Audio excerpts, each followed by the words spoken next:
I'm sitting in my car in the driveway of the house I no longer own. The engine is off, but the silence feels louder than any noise. My hands are resting on the steering wheel at 10 and 2, like I'm waiting for permission to move. In my lap, my phone screen is still glowing with the text message that brought me here. It's from my mother. It reads, "Honey, don't be mad. We gave Sarah the spare keys to your place. She's in a real bind with her roommate situation and needs to crash for a few weeks. We told her you'd understand. She's heading over tonight. Call her. Love you." The digital clock on the dashboard reads 6:47 p.m. Dusk is settling, painting the quiet suburban street in long, cold shadows. The house in front of me, my former house, looks exactly the same as it did 2 weeks ago when I handed over the keys to the new owners. The same faded blue shutters, the same patch of unruly lavender by the front steps that I never got around to trimming. But it holds a different kind of quiet now. An empty quiet. A souled quiet. I can see a light on in the living room. That's new. That means someone is home. That means my sister Sarah is already inside. She used the keys my parents, for reasons I am still untangling, thought they still had a right to give out. The physical sensation is a slow-motion wave.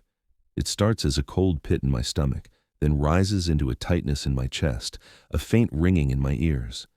It's not quite panic. It's more like a profound, dizzying dislocation. For 5 years, from the age of 23, this was my place, my sanctuary. Every scuff on the floorboard, every drip from the kitchen faucet I meant to fix was mine.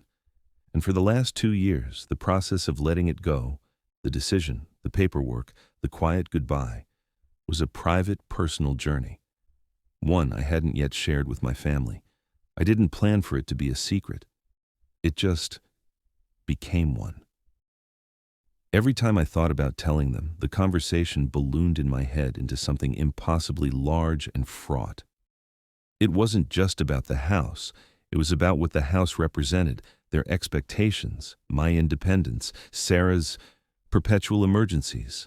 And now, the collision I'd subconsciously been avoiding is sitting right in front of me, lit by the warm, familiar glow of my old porch light. Sarah's beat-up sedan is parked haphazardly on the curb. She always parked like that, like she was in too much of a hurry to straighten the wheels. I take a deep breath, the air in the car feeling thin and used. The faint smell of my old leather seats, the coffee I spilled this morning, it all grounds me for a second. This isn't her fault. Not directly. This is a system failure. A decades in the making, family-wide system failure. And I'm about to walk into the control room and see all the warning lights flashing. I open the car door. The cool evening air hits my face, carrying the scent of damp grass and distant barbecues.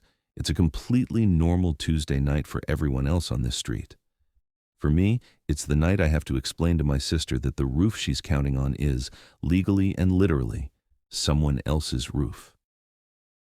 I start walking toward the front door, my footsteps sounding unnaturally loud on the concrete path.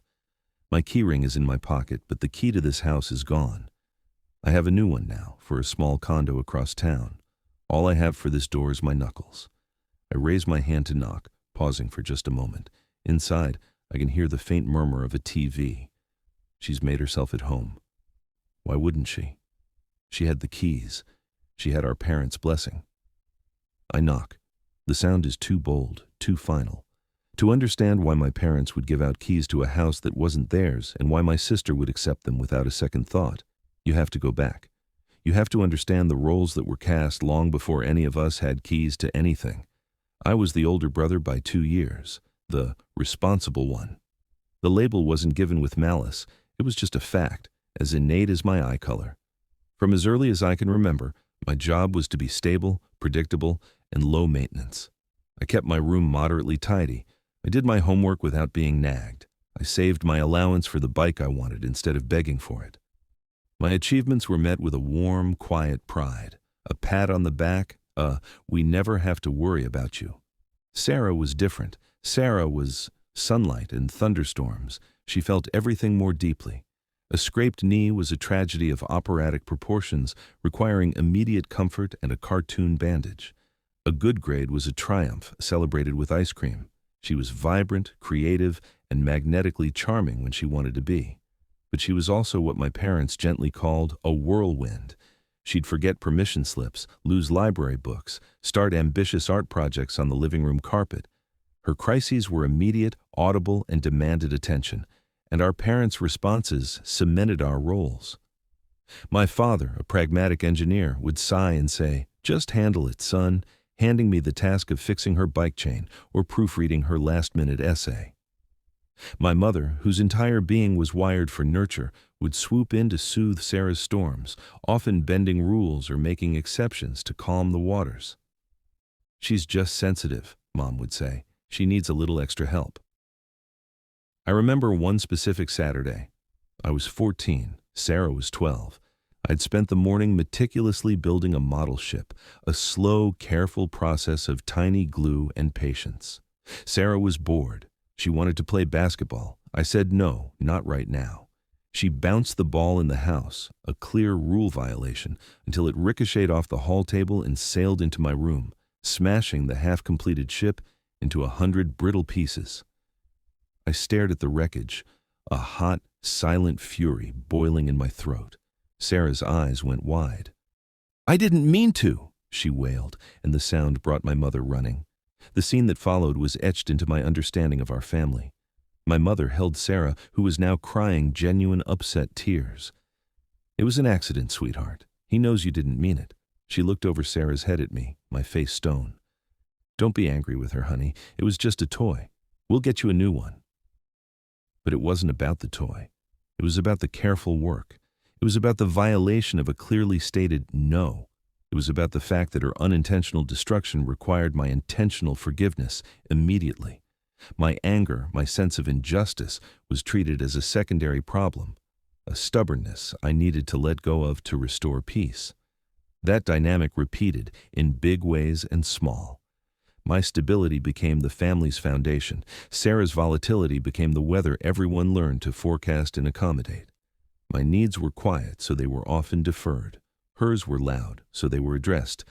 It wasn't that they loved me less. I truly believed that. It was that they relied on me more. I was the safe bet, the plan B that was always there. Sarah was the ongoing project, the poem that needed constant interpretation. And in a busy household, the squeaky wheel doesn't just get the grease, it teaches everyone that the silent rolling wheel doesn't need any. So when I bought my first house at 23, a fixer-upper I poured every ounce of my sweat and savings into, it was seen as another one of my responsible achievements. They were proud. They celebrated. And without a single conversation, the unspoken family understanding updated itself. My brother's house had a spare room. My brother's house was stable. My brother could handle it. It wasn't a malicious assumption. It was the logical next step in a story we'd all been writing since childhood. I had become, in the most concrete terms possible, the family's foundation. And foundations, by their very nature, are expected to just sit there and hold everything up. For a long time, I leaned into the role. It felt good at first. In my early 20s, being the reliable one was a point of identity. When Sarah's college dorm situation fell through sophomore year, she stayed with me for a month. I didn't love it. She treated my living room like a common area for her friends, and my groceries disappeared at an alarming rate. But I saw it as my duty. I was the older brother with a house. This is what you do. When my dad lost his job briefly, it was me they turned to for help navigating his severance paperwork and budgeting, not because I was an expert, but because I was good with that sort of thing. I was the neutral, calm presence during family arguments, the mediator, the one who could see both sides. But slowly, a quiet resentment began to calcify inside me. It wasn't a raging fire, it was a slow drip of lime, building up layer by layer, hardening around my sense of self. My achievements, the promotion, the paid-off car, the renovated bathroom, were met with a pleasant, almost absent-minded acknowledgement. "That's our boy," they'd say, and the conversation would quickly pivot to whatever was currently unfolding in Sarah's life. Her latest dramatic breakup, her sudden decision to go to art school, her conflict with a boss. My time, my space, my energy were treated as communal family resources. The spare key I'd given my parents for emergencies became a tool for convenience. Mom would pop over to borrow my tools for a project at their place and forget to return them for months. Dad would let himself in to drop off something heavy when I wasn't home, leaving a note on the counter. Sarah would ask to store boxes in my garage, which became permanent, water-damaged fixtures. I began to feel like a satellite in my own life, constantly pulled by the gravity of their orbits. Saying no felt unnatural, almost rude. It would create confusion, then disappointment. But we always, or I just thought you wouldn't mind, were the gentle, baffled responses that would make me feel guilty for drawing a line. The house, which I had bought as a symbol of my independence, had become the ultimate symbol of my perceived availability. It was the family's auxiliary closet, tool shed, and crisis shelter. My ownership of it was respected in legal terms, but in practical day-to-day terms, my boundaries were porous. The real turning point in my thinking came about 3 years ago. I had been dating a woman, Leah, for about 8 months. It was getting serious. We were spending most weekends together, often at my place. One Saturday morning, we were making breakfast, still in our pajamas, sharing slow, sleepy kisses by the coffee maker. Without any warning, the front door opened, and my mother walked in, carrying a bag of garden tomatoes from her yard. "Knock, knock," she chimed, already halfway to the kitchen. "I know you love these in season." Leah froze, mortified, clutching her robe closed. I was caught between embarrassment and a sudden white-hot anger. My mother stopped, her smile faltering. "Oh, I'm so sorry. I didn't think you'd be. I just wanted to drop these off." The apology was there, but the assumption beneath it was laid bare. She didn't think she needed to call. She didn't think she was intruding on a private, intimate space. She was just coming to her son's house. Leah was understanding, but a week later, she said something that stuck with me. "I love your family," she said carefully, "but I sometimes feel like I'm dating all of them. Your house doesn't feel like our space. It feels like family property." That stung, because it was true. Leah and I didn't last for many reasons, but that comment planted a seed. I started to see my life through a different lens. My reliability wasn't just a personality trait anymore. It was a cage I had helped build. My desire for peace, for being the easy one, had come at the cost of my own sovereignty. I was a fully grown man who owned a home, but I still felt like the 14-year-old boy being told his feelings were less important than keeping the peace. I needed a change. But the idea of selling, of dismantling this physical anchor of my role, felt too massive, too confrontational. So I did nothing, for years. The catalyst, when it came, had nothing to do with my family. It was purely financial, which made it feel clean, rational, something even my engineer father would understand. A major tech company announced they were building a new campus just 2 miles from my neighborhood. Overnight, the sleepy suburb I'd bought into was the next hot zip code. Real estate agents started flooding mailboxes with handwritten notes. "We have buyers eager for your area. Cash offers possible." My quiet street began to see parades of young couples in sleek cars, peering at houses with assessing eyes. At first, I dismissed it. This was my home. I'd put down roots. But curiosity got the better of me, and I invited one of the more persistent agents over for a market evaluation. When she gave me the number, I actually laughed, thinking she'd misplaced a decimal point. She hadn't. The figure she named was more than double what I'd paid for the house. After the mortgage was paid off, the profit would be life-changing. It was enough for a substantial down payment on a smaller, nicer place in a less frenetic area, with a hefty chunk left to invest. It was freedom of a different kind. Financial freedom. The freedom to choose a home for me, not for its potential as a family fallback. For 2 weeks, I sat with the idea. I'd walk through the rooms in the evening, seeing them with new eyes. The guest room, which had housed Sarah, various cousins, and my mom's sewing projects for months on end. The large backyard I never used, but was expected to maintain for hypothetical family barbecues. The 2-car garage, one bay perpetually filled with temporary storage. The thought of selling felt like a betrayal at first. This was the family's touchstone. But then I asked myself, when had I ever chosen something purely for myself without factoring in how it would serve the family ecosystem? This house, in many ways, had been the ultimate responsible choice, a solid investment, a space for others. Letting it go felt irresponsible in their eyes, I was sure. But for the first time, I was considering what I wanted, not what was most useful, most stable, most accommodating. I made the decision alone. I called the agent. We staged the house minimally. I packed away personal photos, the little knickknacks that spoke of me. I wanted it to look like a blank slate, which, in a way, I was hoping to become myself. The sale was a whirlwind. There was a bidding war. The buyers were a young, affluent couple with no local family. They wanted a turnkey property to start their own lives. The irony wasn't lost on me. Throughout the entire process, the inspections, the negotiations, the endless paperwork, I told no one in my family. It wasn't a planned secret. It just happened. Every time I thought about telling them, my mind would conjure the conversations.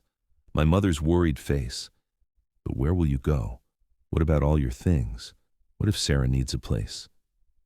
My father's practical confusion. The market is peak right now, but it's a solid asset. Are you sure this is wise? Sarah's potential panic. Where am I supposed to store my stuff? Their concerns wouldn't be about me. They'd be about the function I was ceasing to perform. So, I kept quiet. I told myself I'd tell them once it was all final, once the papers were signed, and the decision was irreversible. That way, it wouldn't be a discussion. It would be an announcement, a fact. The closing date arrived. I signed my name a dozen times. I handed over the keys, all of them, except the one spare I'd forgotten about at my parents' house. In the flurry, it had slipped my mind. A tiny, overlooked detail. I walked out of the title company's office with a cashier's check that felt like a physical manifestation of a new future. I felt light, unburdened, and terrified. I rented a small modern condo in a high-rise downtown with a strict key fob entry system, no spare keys to give out, no guest room, just a sleek, compact space that was mine alone. I moved my essentials. The rest went into storage. For 2 weeks I existed in this new, quiet reality. The silence was different here. It wasn't an empty silence waiting to be filled by family. It was a peaceful, contained silence. I was waiting for the right moment to tell them. I was working up to it. But time, in families like mine, has a way of moving faster for some than for others. Sarah's latest crisis had arrived, and the old playbook, the one where my house was the solution, was already in motion. My 2-week secret was about to expire in the most dramatic way possible. I knocked again, firmer this time. The TV noise cut off. A few seconds later, the porch light bloomed brighter, and the door swung open. There stood Sarah, dressed in fluffy socks and an old sweatshirt that I recognized with a jolt as one of mine from college. She'd probably borrowed it years ago and never returned it. Her face, which had been set in a look of mild annoyance at the interruption, shifted to surprise, then to a bright, relieved smile. "Oh my God, hey, I was wondering where you were. I let myself in. Mom and Dad said it was cool. Hope that's okay? Come in, it's freezing." She stepped back, waving me inside as if she were the hostess. I stepped over the threshold into the warmth of the foyer. Everything was the same, and yet completely alien. The smell was off. The faint, clean scent of the buyer's plug-in air fresheners overlaid the familiar scent of the old wood floors. Her suitcase was open at the foot of the stairs, clothes spilling out. A takeout bag from her favorite Thai place sat on the console table I'd left behind. "I figured you were working late," she chattered on, heading back toward the living room. "I already claimed the guest room, obviously. Ugh, you have no idea the week I've had. Melissa is literally insane. She tried to charge me for wear and tear on the living room couch." I was like, "It's a 5-year-old IKEA couch. What wear and tear?" So I just had to get out. Mom said I could stay here as long as I needed while I look for a new place. You're a lifesaver. Seriously. She flopped onto the sofa, the new owner's sofa, a sleek gray sectional that was nothing like my worn-out leather one. She tucked her feet under her, looking at me expectantly, waiting for me to join her, to offer her a drink, to fall into the familiar rhythm of listening to her problems. I stayed standing in the doorway of the living room. My mouth was dry. "Sarah," I started, my voice sounding raspy. "We need to talk." Her smile didn't falter, but it tightened at the edges. Uh-oh, that sounds serious. If this is about the time I borrowed your blender and it died, I swear I'll replace it. It's not about the blender. I took a breath, steadying myself against the door frame. Sarah, you can't stay here. She blinked. What? Why? Did you have a girlfriend coming over or something? I can make myself scarce, I promise. I'll be a ghost. No, it's not that. I forced the words out. I sold the house 2 weeks ago. Silence. It wasn't the dramatic gasp-filled silence of movies.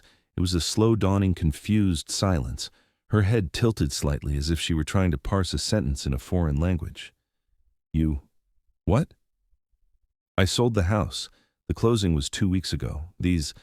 I gestured weakly at the walls, the furniture. These aren't my things. These are the new owner's things.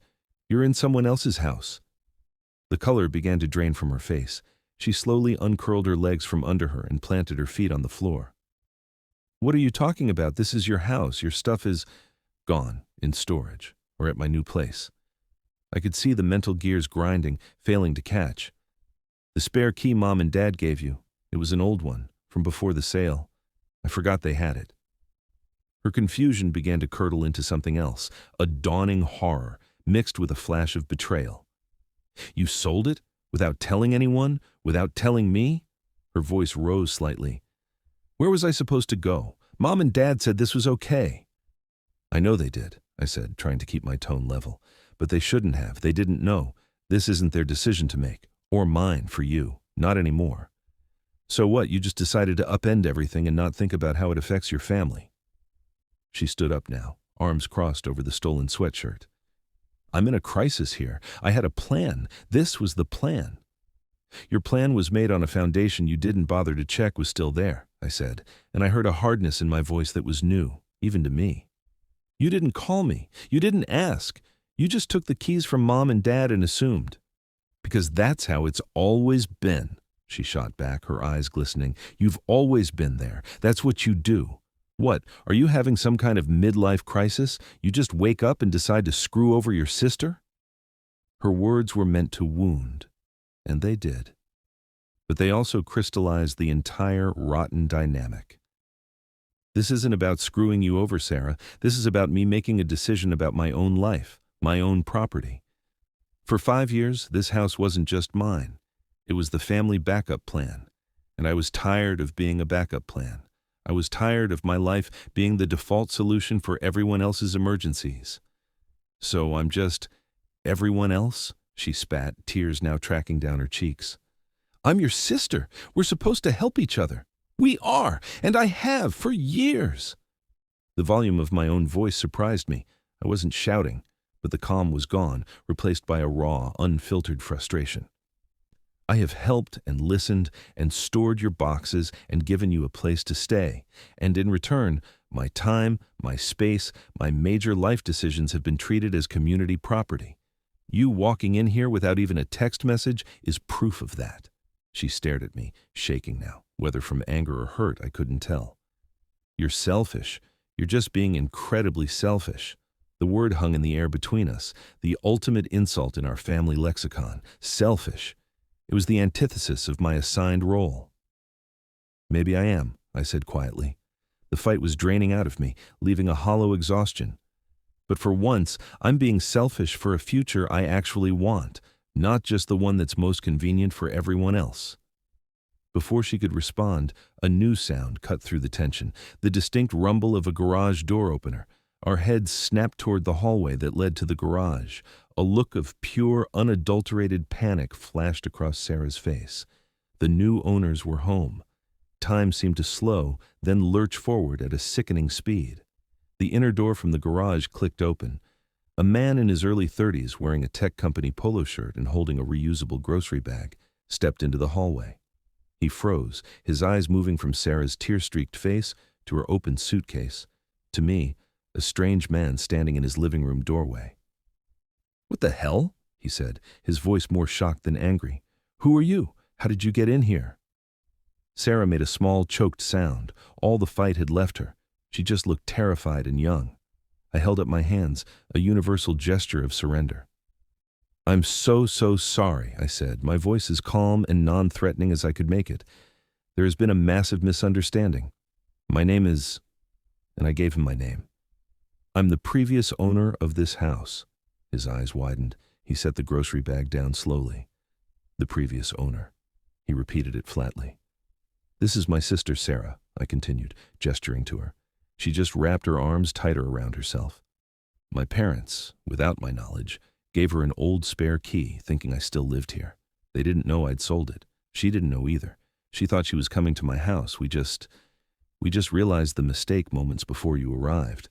I could see him processing. Suspicion, annoyance, and a dawning understanding of the sheer bizarre awkwardness of the situation warred on his face. Just then, his wife came in behind him, carrying another bag. Honey, did you remember the... She stopped short, seeing us. Oh, hello? Her husband turned to her. Babe, this is the guy who used to own the house, and his sister. Her parents gave her a key by mistake. The wife's expression cycled through similar emotions. You're kidding. She looked at Sarah's suitcase, the takeout bag on her console.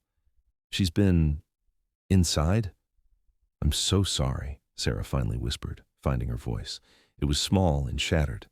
I truly, truly had no idea. I would never... I'm just so sorry. She was crying in earnest now, humiliated tears. The couple exchanged a long look. It was the wife who spoke next, her tone shifting from shock to a kind of weary empathy. Okay, this is insane, but I believe you. She looked at her husband. Who would make this up? He sighed, running a hand through his hair. Right, okay, look, we need you to leave, immediately, and we need that key. Of course, I said, absolutely. I looked at Sarah. Get your things, now. She moved like an automaton, shuffling to her suitcase and zipping it haphazardly, clothes still poking out. She shoved her feet into her shoes by the door. With trembling hands she fished the key, my old, stupid, forgotten key, from her pocket and held it out.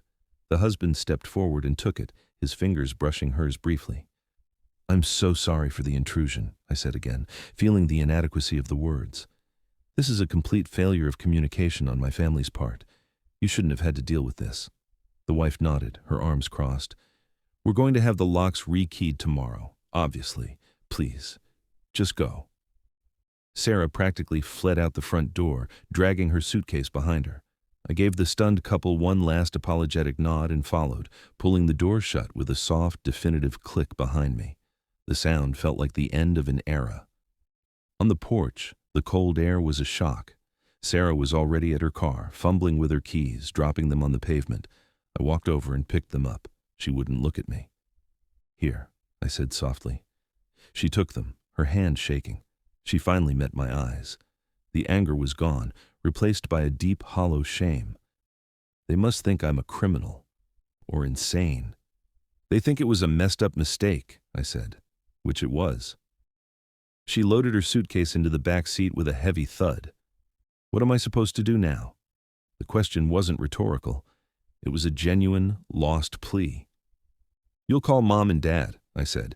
You'll tell them what happened, and then you'll figure it out. A hotel for tonight, a new apartment search tomorrow.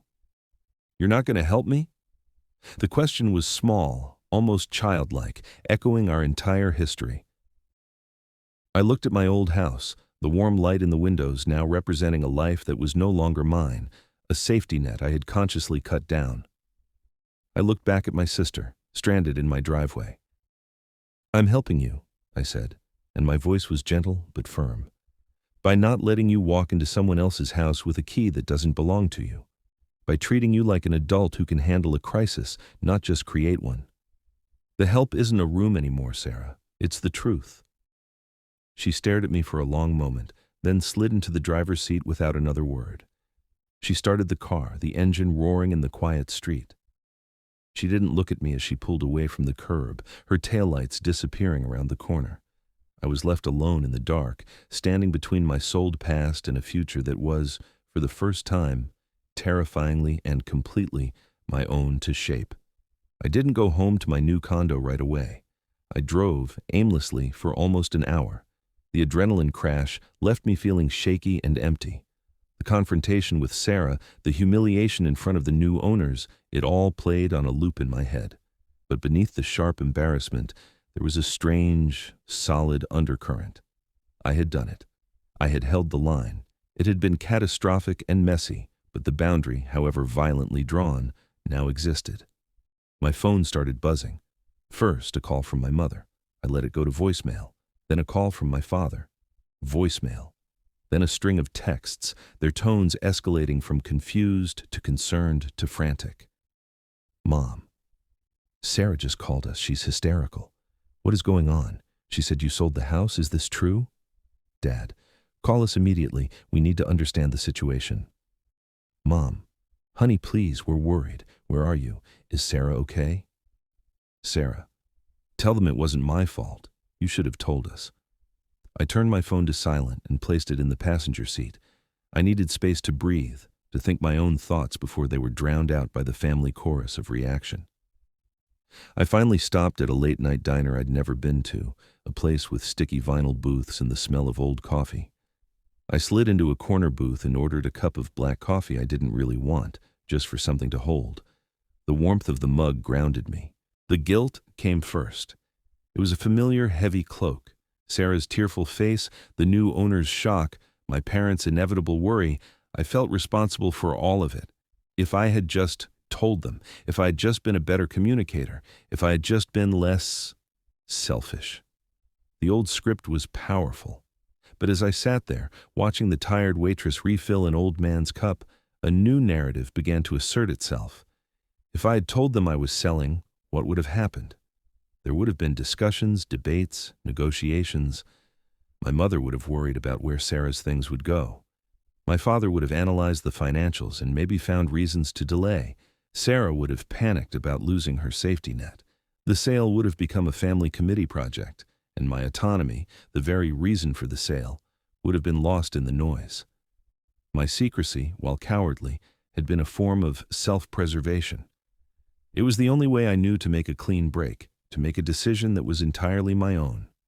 The messy, dramatic unveiling wasn't the ideal way, but it was perhaps the only way it could have happened. The system was so entrenched that only a seismic shock could disrupt it. I thought about the word Sarah had used, selfish. I repeated it in my head. For so long, I had defined myself by its opposite. But what did selfless mean in my family? It meant being a constant resource. It meant having my boundaries seen as suggestions. It meant my peace was always the peace sacrificed for the greater family harmony. Maybe a little selfishness wasn't a character flaw. Maybe it was a prerequisite for having a self at all. I paid for my coffee, left a tip, and walked back out into the night. The air felt clearer. I picked up my phone. There were 12 missed calls and a string of messages. I didn't read them. I opened a new group text to my parents and Sarah. I typed, I sold the house. I moved to a condo. I should have told you. You should not have given out a key to a property that wasn't yours to give. We all made mistakes tonight. I am safe. I need some space. We can talk tomorrow. I hit send before I could overthink it. It wasn't an apology. It wasn't an attack. It was a statement of facts and a boundary. Then, I turned my phone off completely. For the first time in my life, I was choosing radio silence. The world did not end. I drove home to my quiet, key-fob-secured condo, and I slept. The talk happened 2 days later at my parents' house. It was as difficult and awkward as I'd imagined, but necessary. The air was thick with unspoken history. My mother cried, a mix of hurt and confusion. Why didn't you trust us? She kept asking. It was the wrong question, but I understood why she asked it. My father was more analytical, but his frustration was clear. You created an entirely avoidable crisis through a lack of communication, son. He wasn't wrong. Sarah was quiet, withdrawn. The humiliation of that night was still fresh. I listened to their feelings. I acknowledged their hurt, and then, calmly, I explained mine. Not as an accusation, but as a revelation. I talked about feeling like a utility, reliable, necessary, but not seen as a full person with a right to private decisions. I talked about the incident with Leah, about the constant low-grade assumption of access to my space and my life. I told them that selling the house wasn't a rejection of them, but a claim on my own adulthood. I love you all, I said, my voice steady, but I can't be the foundation anymore. It's not healthy for me, and it's not fair to any of you to expect it. Sarah, you're capable and smart. You don't need my guest room to solve your problems. You need to build your own foundation. It was the longest, most honest conversation we'd ever had. There were no magical resolutions. My mother didn't suddenly understand everything. My father still thought my process was flawed. Sarah was still resentful. But something had shifted. The unspoken rules had been dragged into the light and examined. They couldn't be unspoken anymore. In the months that followed, the change was gradual. My relationship with my parents became more formal, in a way. They called before suggesting a visit. They asked before offering advice. It felt stilted at first, like we were all following a new and awkward script. But eventually, it began to feel like respect. Sarah did find a new apartment. It was smaller and more expensive than she wanted, but it was hers. She stopped calling me for every minor crisis. Our conversations became less about her emergencies and more about regular things, movies, books, work. It was like getting to know a new person, a peer, instead of managing a perpetual dependent. I settled into my condo life. The silence there is my own. No one drops by unannounced. No one stores boxes in my second bedroom because there isn't one. I am decorating the space slowly, choosing things only I like. It's a profoundly solitary and peaceful experience. Sometimes, I still feel pangs of that old guilt. The instinct to fix, to smooth things over, to be the easy one, is a neural pathway worn deep. But now, I recognize it for what it is. A habit, not a destiny. This story isn't about a clever gotcha moment with house keys. It's about what happens when you finally realize you've been living in a house built on someone else's blueprint. You can stay in the comfortable, familiar rooms, or you can gather your courage, walk out the door, and learn how to build something of your own design. It's messy. It's painful. People you love get dust and splinters on them in the process, but you get a key. A single key. And for the first time, it only opens a door that belongs to you. If you've ever found yourself playing a role in your family that started to feel more like a cage than a character, I'd be curious to hear your story in the comments below. How did you find your way out? Thanks for listening, and if stories about real, messy family dynamics resonate with you, feel free to like and subscribe for more.